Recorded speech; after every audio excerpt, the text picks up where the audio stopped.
ગાંધીધામ ઝોનમાં ખાનગી કંપનીઓ દ્વારા મજદૂરોનું શોષણ થતાં મજદૂર અધિકાર સંઘ દ્વારા રજૂઆત કરાઈ। દીનદયાળ પોર્ટ જે વિશ્વમાં ખ્યાતિ મેળવી હોય તે યશમાન બનાવનાર નાના શ્રમિક વર્ગનું લોહી અને પસીનો વહી રહ્યો છે તે વર્ગ આજે લઘુત્તમ વેતનથી વંચિત છે, તેમજ દીપાવલી પર્વ પર બોનસથી વંચિત રાખીને રોજગારમાંથી બરતરફ કરતા મજદૂર અધિકાર મંચ કચ્છ જિલ્લા સેક્રેટરી નેલ વિજોડા દ્વારા સ્થાનિક હાઈટેક્સ હેલ્થકેર પ્રાઇવેટ કંપનીની મુલાકાત લઈને આ પ્રશ્નોના નિરાકરણ લાવવામાં આવ્યું, જેમાં કંપની દ્વારા બોનસ તેમજ તમામ બહેનોને રોજગારીમાં પરત લેવાની બાહેધરી આપેલ છે।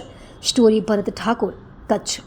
આજે હાઈટેક્સ પ્રાઇવેટ લિમિટેડ મધ્યે કચ્છની દીકરીઓનું બોનસનું પ્રશ્ન હતો અને એમને એમની રોજગારીમાંથી બેદખલ કરેલા હતા। ત્યારે આજે રાપર તાલુકા શહેર કોંગ્રેસ શ્રી અશોકભાઈ તેમજ સામાજિક આગેવાન માલસીભાઈ અને મજૂર અધિકાર મંચના જનરલ સેક્રેટરી તરીકે આજે આ કંપનીની વિઝિટ કરવામાં આવી।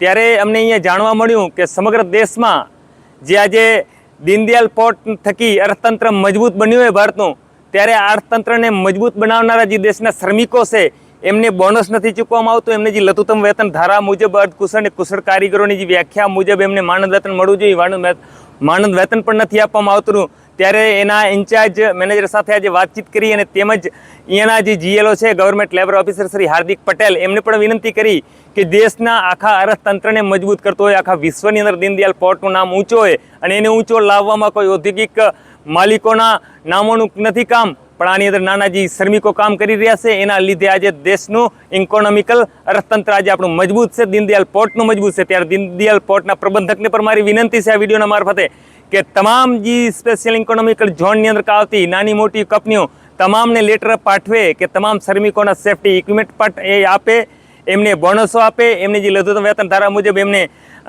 માનદ વેતન આપે, તેમજ એમની સલામતીના સાધનો માટે પણ વ્યવસ્થા કરે। એ મુદ્દે આજે રજૂઆત કરવામાં આવી। સાથે જે ગુજરાત સરકાર જે મજદૂર નીતિ છે તો મજદૂર નીતિની અંદર ખાસ કરીને આ સ્પેશિયલ ઇકોનોમી ઝોનની અંદર જે લેબરોનું શોષણ થઈ રહ્યું છે એ મુદ્દા ઉપર ધ્યાન દોરવામાં આવે અને ગાંધીનગરથી એક ઊંચી ટીમ પણ અહીંયા વિઝિટ કરવામાં આવે અને અહીંયાના જે દેશને અર્થતંત્રને મજબૂત લાવનારા દીનદયાળ પોર્ટને જે આખા વિશ્વની અંદર ખ્યાતિ મેળવવામાં જેમનો લોહી પસીનો વહેડ્યો હોય એ શ્રમિકોના હિત મુદ્દે સક્રિય રહી અને કાર્યરત રહે એ રજૂઆત કરવામાં આવી। કચ્છનું ગાંધીધામ એટલે ગુજરાત સહિત ભારતનું એક અર્થતંત્રને મેન્ટેનન્સ કરતું શહેર છે। અહીંયા કને સેંકડો દર્જનો કંપનીઓ છે ને એમાં લાખો વર્કરો કામ કરી રહ્યા છે।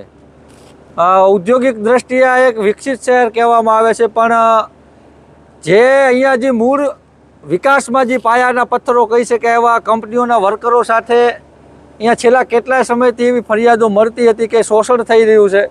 એટલે આજે અમે અહીંયા આ કંપનીઓની રૂબરૂ વિઝિટ લેતા અહીંયાના વર્કરો દ્વારા એવું જાણવા મળ્યું અને આ જાણીને પહેલાં તો મને આશ્ચર્ય અને નવાઈ લાગી કે શું ખરેખર આપણે આઝાદ ભારતમાં છીએ કે જે અંગ્રેજોના શાસનમાં જીવીએ છીએ।